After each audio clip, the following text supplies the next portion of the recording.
centre d'accueil, quand je suis arrivée, j'avais un problème de santé, c'est-à-dire que j'avais des problèmes de thyroïde depuis 4 ans.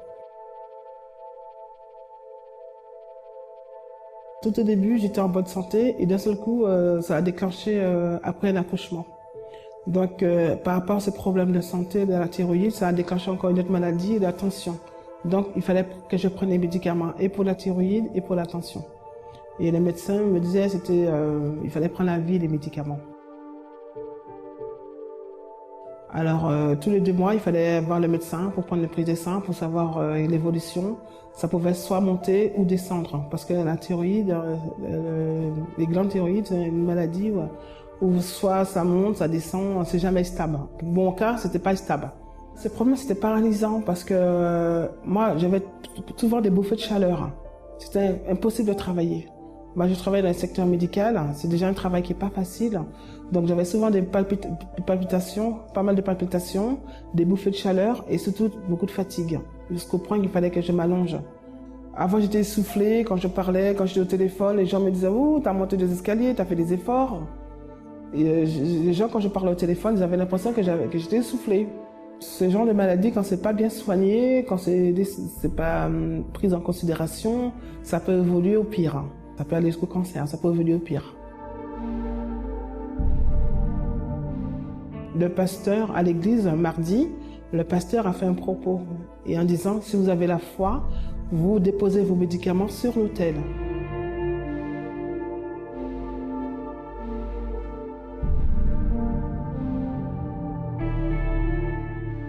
J'ai agi ma foi. Et dans la même semaine, j'avais rendez-vous chez le médecin. Il m'a dit la même chose. Il m'a dit si on faisait un essai pour arrêter les médicaments, pour voir qu'est-ce que ça donne, l'évolution de la maladie. Je lui ai dit d'accord, il n'y a pas de souci. Donc on a arrêté les médicaments. J'ai arrêté les médicaments.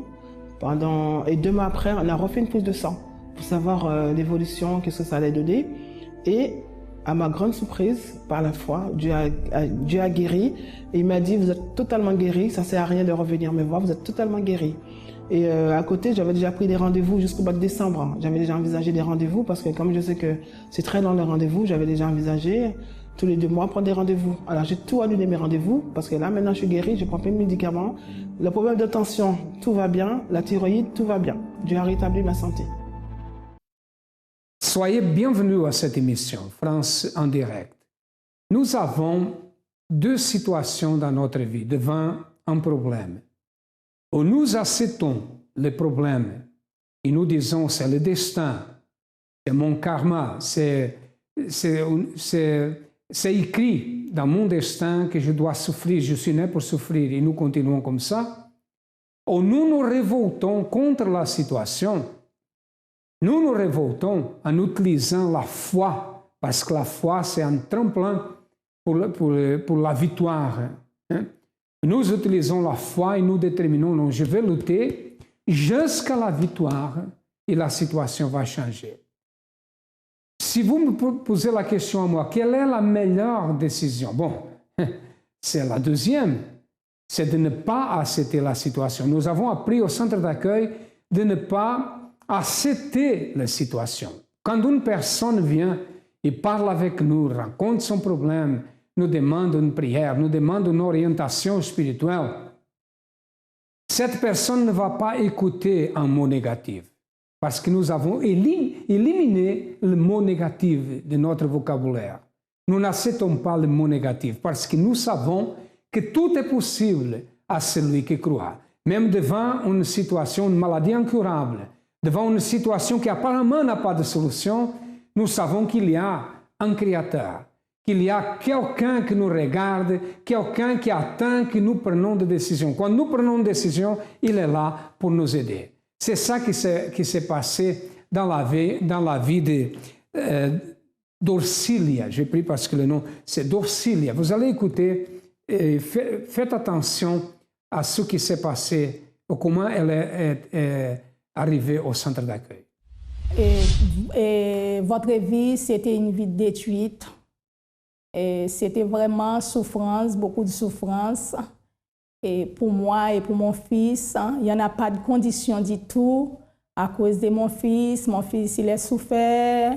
jour et nuit, le médicament chaque 3 heures de temps, le docteur a donné, et parfois courir à l'hôpital, il n'y en a pas de lait, parfois il est sorti à l'hôpital matin, il est rentré au soir encore, il n'y en a pas de solution. Et quand mon fils il est souffert, moi j'ai souffert beaucoup. Mon fils commençait à souffrir en 2007 et moi depuis 2008, j'ai commencé à souffrir aussi. Toujours mal au dos, mal à l'estomac. Il n'y en a pas, toutes ces souffrances viennent sur moi. Et maladie, mon fils, c'est la drépanocytose, c'est une maladie chronique. Et c'est vraiment dur. Et l'hydrépanocytose SS, c'est une maladie chronique. Et mon fils, il a souffert beaucoup. Parfois, mon fils, qu'on fait semaine, a souffert, jour et nuit. Quand mon fils il a souffert, moi j'ai souffert beaucoup aussi. Souffrance là, malgré vous parlez avec moi, j'ai ri, mais à l'intérieur de moi, c'est pas facile pour moi. C'est souffrance pour moi. Et mon fils, en 2012, il est tombé dans le coma. Dans le coma, j'ai laissé en Guadeloupe pour j'ai rentré à Paris 2012. Après, il est tombé dans le coma, il a commencé à boiter. Mon fils, avant, il est tombé dans le coma, il était en pleine forme, il n'est pas marché boiter. Il a commencé, 4 octobre, il a commencé à boiter. Et Tati, à mon fils, demande il faut que j'ai rentré à Paris. J'ai rentré à Paris.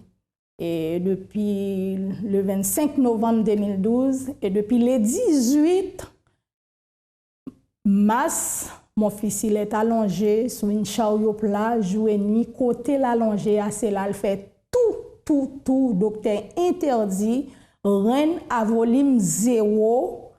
Et le docteur dit c'est interdit pour lui debout. Et ce n'est pas aussi facile pour moi. Dans toute sa souffrance, pour j'ai monté des sangs à l'hôpital et je ne peux pas travailler, il n'y en a pas de conditions. Et malgré il n'y en a pas de conditions, mais j'ai toujours fait confiance avec bon Dieu. Qu'est-ce que Dieu a fait dans votre vie? Mais des grandes transformations et des changements. Parce qu'on est arrivé au centre d'accueil dans une situation terrible de pitié et d'humiliation. Et depuis qu'on est au centre d'accueil, on voit que notre vie change pratiquement dans toutes les catégories parce qu'on était des gens qui étaient malheureux, c'est-à-dire sans domicile, sans papier, sans travail, remplis de maladies et tout. Quand on est venu, c'était une catastrophe totale. Vous aviez un enfant, n'est-ce pas? Oui. En ce temps, quand on était arrivé, notre fille, elle avait 2 ans. En fait, pendant la campagne d'Israël, il s'est passé que j'avais rendez-vous chez un médecin. Et alors, je suis partie voir le médecin pour une routine. Et là, il m'a consulté. Il a observé que j'avais une boule dans le sein gauche. Il m'a dit, Madame, est-ce que dans votre famille, il y a des gens malades du cancer? J'ai dit non. Il m'a dit, on va faire des examens. On a fait l'IRM. L'IRM n'a montré qu'il n'y avait rien de suspect, au fait qu'il n'y avait rien de cancer. Et là, il m'a envoyé plus loin parce qu'il a insisté. Et on a fait une biopsie.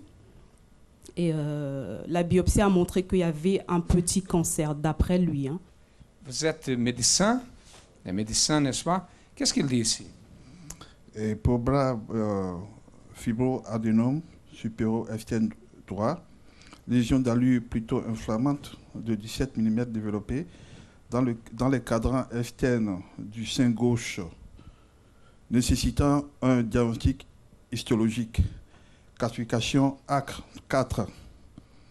ACR4 signifie automatiquement cancer. Qu'est-ce que vous avez fait? Et là, mon mari et moi, on a eu la révolte. Déjà, quand on était dans la campagne d'Israël, la révolte s'est augmentée encore. Et là, on a décidé de sacrifier tout. On a dit, on va mettre Dieu à l'épreuve, c'est tout ou rien. Je l'ai accompagné dans le rendez-vous.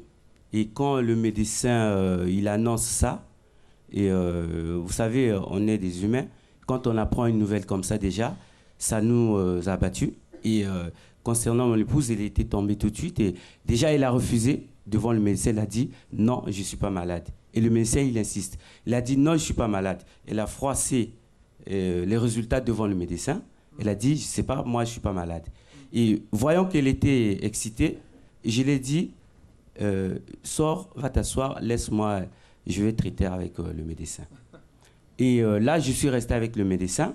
Je lui ai dit, vous savez, docteur, on ne méprise pas votre métier, mais nous, on dit que la maladie là n'existe pas dans mon épouse. Il a dit, oui, monsieur, vous savez, j'ai eu des cas où des gens qui sont venus faire les examens, et j'ai fait l'examen qui s'avérait négatif, mais j'ai insisté pour que et puis les résultats sont sortis positifs. J'ai dit, ben, de la même manière que vous insistez quand les résultats sont négatifs, et bien moi, je vais vous insister à ce que ce qui est positif va devenir négatif. On a fait beaucoup de choses. On est monté sur l'autel de Dieu 4 fois. Et là, c'était vraiment notre tout sur l'autel de Dieu, et Dieu a répondu. Ok, j'ai ici l'autre. Ça, c'est ça. Ils m'ont donné ça. Je l'ai pris ici. Ok. Aspect radiologique de T, bénigne, kyste ou fibroadénome, diagnostic à préciser par échotomographie. Sein droit, axe 0, sein gauche, axe 0. Qu'est-ce que ça veut dire ça? Comme médecin, ici... Le cancer a disparu et puis il n'y a plus rien dans le sein.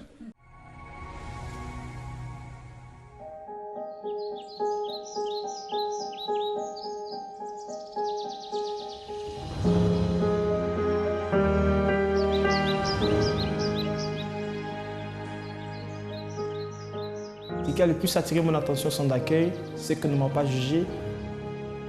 On m'a simplement ouvert les bras et on m'a accueilli. C'était différent, totalement différent.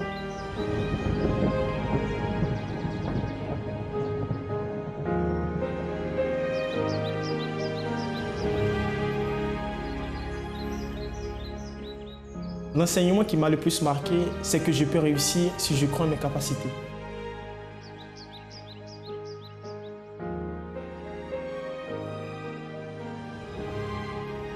Quand les personnes arrivent au centre d'accueil, elles peuvent vraiment changer. Les gens devraient venir au centre d'accueil car c'est une excellente école pour apprendre à réaliser ses rêves.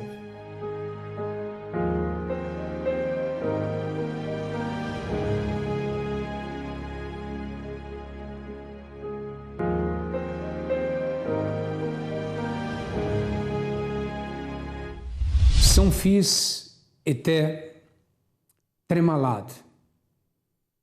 Et il avait une maladie qui s'appelle drépanocytose, que je pense qu'il n'a pas de guérison. Et une maladie chronique du sein. Il souffrait jour et nuit. Il était devant une situation comme ça. Il a beaucoup souffert. Il a eu un problème, il a resté presque paralysé. Quoi faire devant une situation comme ça? Sa mère, elle, vivait dans une vie difficile aussi, difficile financièrement dans tous les aspects. Qu'est-ce qu'elle devait faire? Il y a beaucoup de personnes qui acceptent la situation, ils disent, bon, la science va faire quelque chose. Mais quand nous écoutons de la science, la médecine ou d'autres, qu'il n'a pas une solution. Quand nous écoutons ça, qu'est-ce que nous devons faire? Accepter? Est-ce que notre vie dépend des autres? Si ma vie dépend des hommes ou de la science, je suis perdu parce qu'il y a certaines choses que la science aujourd'hui n'est pas capable de résoudre. Combien de virus, de bactéries, tous les jours apparaissent que la médecine ne peut rien faire. Ce n'est pas une critique, mais c'est la réalité, tout le monde sait ça. Vous savez, tout le monde sait ça. Si je dépends seulement des êtres humains, je suis perdu. Mais si j'ai une foi, ou si j'apprends à pratiquer la foi, la situation change. C'est ça qui se passe dans la vie de ceux qui arrivent au centre d'accueil. Dorcilia, elle est arrivée comme ça. Elle avait un problème avec son fils. Elle avait un problème elle-même. Quoi faire dans une situation comme ça? Elle a été invitée au centre d'accueil. Elle a trouvé le centre d'accueil et voyez ce qui s'est passé. J'ai arrivé au centre d'accueil, une vie détruite, beaucoup de larmes dans mes yeux. C'était vraiment souffrant pour moi. Et quand j'ai arrivé dans le centre d'accueil, j'ai commencé à participer dans la campagne d'Israël. J'ai commencé à faire sacrifice pour moi et pour mon fils, malgré qu'il n'y en a pas de conditions. Mais ça, j'ai réussi. J'ai mis une enveloppe pour moi et j'ai mis une enveloppe pour mon fils aussi. J'ai offert ma vie et mon fils sous l'autel. Et j'ai dit avec Dieu, quand mon fils il va opérer, je vais voir le miracle dans ma vie, Et Jésus a fait ça pour moi. La campagne d'Israël, il représentait beaucoup de choses pour moi. Beaucoup de choses. Parce que quand j'ai participé dans la campagne d'Israël, j'ai commencé à voir toutes portes qui étaient fermées, beaucoup de portes s'étaient fermées. Beaucoup de portes commençaient à ouvrir pour moi. Avant, je ne connais pas faire les campagnes, mais quand le pasteur il a parlé, j'ai fait agir, fait confiance avec Dieu. J'ai participé dans les campagnes, j'ai participé dans les propos. Je suis fidèle à la dîme. Avant, je n'étais pas fidèle à la dîme. J'ai commencé fidèle à la dîme. Et Jésus a commencé à ouvrir beaucoup de portes pour moi.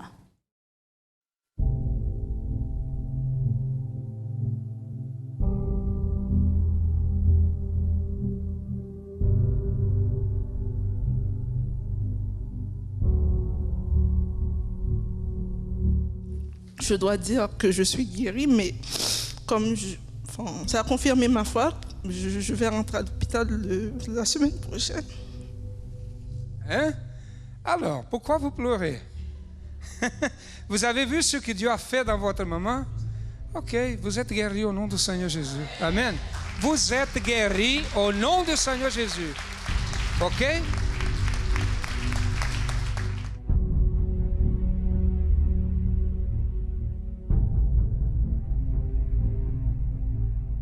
Nous avons déterminé, parce que quand elle a commencé à parler, là, vous étiez dans ce temps-là quand vous avez rendu ici ce témoignage. Ça, c'est là combien de... C'est l'autre campagne là, n'est-ce pas? C'est au moment de la campagne quand je suis venu ici. Je suis venu à l'église au mois de janvier. Ok, peu de temps. Qu'est-ce qui se passe?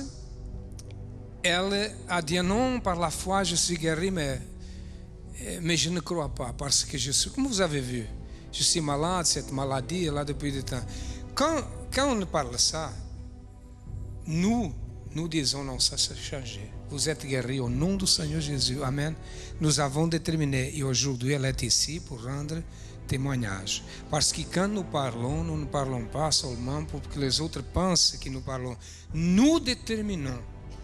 Et elle a cru. J'avais un problème de santé.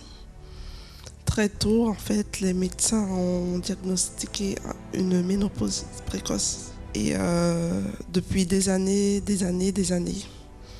j'avais peur de cette maladie. Le nom déjà, en fait, me tourmentait, mais je fuyais. Et je ne pensais pas qu'il y aurait une solution. Et tout ce qu'on avait fait, tout ce qu'on a diagnostiqué, ça montrait que en fait, mes organes en fait, vieillissaient, s'atrophiaient. Et ça rentre dans le cadre en fait, des personnes qui ont un certain âge, qui sont en ménopause. J'ai connu le centre d'accueil. J'ai mis en pratique en fait, les conseils qu'on nous donne. Il y avait la campagne d'Israël. J'ai fait ma première campagne d'Israël. Et Dieu m'a béni. Dieu m'a guéri. Vous avez fait la campagne, vous avez sacrifié? Oui, j'ai sacrifié, oui. Et vous êtes guéri complètement? Complètement. Avant les analyses, en fait, tout ce qu'on faisait, oui, disait, en fait, c'était pas les médecins oralement, mais j'avais les preuves. J'avais les preuves en main, j'avais les symptômes qui apparaissaient. Les médecins, en fait, l'ont confirmé. J'ai été opérée pour vérifier et le médecin m'a dit, normalement, je suis normale. Vous êtes normal. Voilà. Elle a cru, elle a participé de la campagne, elle a cru à ça et aujourd'hui, les médecins ont vu qu'elle est guérie. Ce n'est pas parce qu'elle dit je suis guérie, non, les médecins ont dit qu'elle n'a rien. Bonjour. Bonjour, évêque. Vous êtes au centre d'accueil depuis combien de temps? Depuis environ 5 ans. 5 ans. Qu'est-ce que Dieu a fait? En fait, quand je viens d'arriver à l'église, j'avais à peu près 14-15 ans. Et ma mère, justement, elle se trouvait dans une situation un peu critique, puisqu'elle venait d'arriver d'Afrique pour ici, pour s'installer avec nous. Et justement, à partir de ce moment-là, elle a eu un problème au niveau du cœur, des poumons. Parce que, en fait, les médecins, ils avaient détecté... Au tout début, elle s'est fait opérer d'une thyroïde parce que c'était son cou qui commençait à gonfler, il y avait des globules. Jusqu'à là, ça s'est bien passé. Et quelques temps après, on a appris qu'elle avait, quelque chose, un souffle dans les poumons. C'est-à-dire, en fait, qu'elle respirait et il y avait un parasite qui bouffait l'oxygène. Donc, en gros, quand elle respirait, elle perdait de plus en plus d'oxygène. Je me rappelle une nuit, elle se sentait tellement mal qu'on a appelé un ouvrier qui est ici présent pour faire la prière parce qu'elle n'arrivait plus à respirer et sa respiration elle se coupait même pendant 1 voire 2 minutes et le lendemain, j'avais cours, mais ce qui s'est passé, c'est, comme vous savez, vous l'avez dit, c'est le diable qui est devant tout ça. Mon père et mon frère, ils étaient là à la maison, mais ils n'ont rien fait. C'est-à-dire que la seule chose qu'ils se sont contentés de faire, c'est d'appeler l'ambulance pour qu'on vienne la chercher. Elle était tellement dans un état vraiment déployable qu'elle a descendu les escaliers assis avec la personne de l'urgence. Ok, c'était l'état de sa mère. Qu'est-ce qui s'est passé? Ce qui s'est passé, en fait, c'est que je l'ai emmenée à l'hôpital ici de La Fontaine avec l'ambulance. Et quand on est arrivé là-bas, je l'ai laissée. Elle était très souffrante dans le même état. Et on m'a dit, vous pouvez la laisser. Et puis après, vous allez revenir après, on va vous donner, la suite. Donc moi, ce qui s'est passé, c'est que je suis parti, je l'ai laissé, je dis, je vais la revoir après. Je suis parti directement à l'église, j'ai pris les petits flacons d'onction, j'ai demandé au pasteur Ricardo à l'époque. Il m'a passé et en revenant, on me dit qu'elle était dans le coma. Donc quand j'ai pris l'onction, je suis arrivé devant l'hôpital. Au début, je suis allé faire la prière dans les toilettes en larmes contre le diable. C'est la première chose que j'ai fait quand j'ai appris qu'elle était dans le coma. Et ensuite, après, je suis sorti, j'ai pris l'onction, j'ai ouvert et j'ai lancé sur les murs de l'hôpital comme ça. La foi, mes amis, c'est comme toucher les vêtements du Seigneur Jésus. C'est impossible parce qu'ils ont péché. Il a fait quoi, hein? Je vais jeter ici l'huile, au nom de Jésus soit attaché. Qu'est-ce qui s'est passé? Et ensuite, après, j'ai continué aussi. Attendez, c'est pas fini. J'ai continué. Je suis allé, parce qu'elle m'avait ouvert un compte. Donc, j'avais la carte, j'ai pris, j'ai fait une offrande. Et puis, j'allais la voir tout le temps. Et les médecins, au début, ils la branchaient, avec des appareils et un masque à oxygène. Et petit à petit, ils commençaient à dire qu'elle allait mieux, mais que l'état, elle était toujours critique. La tension, ça variait, c'est-à-dire des fois c'était haut, des fois c'était bas, mais ça commençait déjà à aller mieux, elle était sortie du coma, il s'occupait d'elle, mais elle était vraiment branchée de partout, dans les veines, dans le cou, partout. Et ensuite, elle a pris une attitude aussi 2 fois, parce que j'allais la voir, je disais, maman, accroche-toi, tu peux pas lâcher, je lui disais comme ça. Et ce qu'elle a décidé, les médecins l'ont pris pour une folle, elle a enlevé le masque à oxygène comme ça. Et elle a dit qu'elle ne voulait plus avoir ce masque à oxygène. Et les médecins ont dit, attention, là, votre état est en train de s'aggraver. Et même pas 3 semaines après, elle était debout et elle est sortie. Campagne d'Israël, quelle porte bon Dieu a ouvert pour moi. Mon fils, il a fait une opération terrible. Il est sorti vivant. C'est miracle bon Dieu a fait pour moi. Et il n'y en a pas de conditions du tout pour ces logements. J'étais hébergée chez quelqu'un. Il n'y en a pas de conditions pour ces logements. À cause des titres de séjour, c'était provisoire. Il n'y en a pas de conditions pour enfermer ces logements. Grâce avec Jésus, j'ai trouvé une FD. Je suis très, très, très bien. Et dans les campagnes d'Israël, dans ses propos, je suis vraiment, vraiment réussite aujourd'hui. Je suis très heureuse et mon fils, il est très, très, très heureux aussi. Mon fils, il est très, très, très bien. Il n'est pas souffert. Parfois, quand il a dit « Maman, j'ai mal à la tête », j'ai donné le médicament. Ça va très, très, très bien. Pour moi, depuis 2008, j'ai dit ça, j'étais esclave les médicaments. Et ça fait 2 mois, je n'ai pas plus rien du tout comme les médicaments. J'ai dit avec le médecin dit il faut j'ai pris les médicaments injugiblement 3 fois par jour J'ai dit, est-ce que j'ai payé esclave les médicaments? Le docteur dit, moi j'ai toujours pris les médicaments. Si je n'ai pas pris les médicaments, la maladie, il n'est pas guéri. Et j'ai dit avec le docteur, moi je crois par la foi, Jésus qu'on guérit toutes les maladies. Et moi j'ai fait confiance avec bon Dieu et j'ai renoncé avec moi-même pour servir bon Dieu. Et moi aujourd'hui, je suis guéri et mon fils, il est guéri. Pour moi, centre d'accueil après Jésus, centre d'accueil, c'est tout pour moi. Je suis très heureuse aujourd'hui. C'était toujours l'âme. Aujourd'hui, il n'y en a pas de l'âme dans mes yeux encore. Aujourd'hui, j'ai beaucoup de joie dans mon cœur. Alors, qu'est-ce que vous dites par rapport à ça?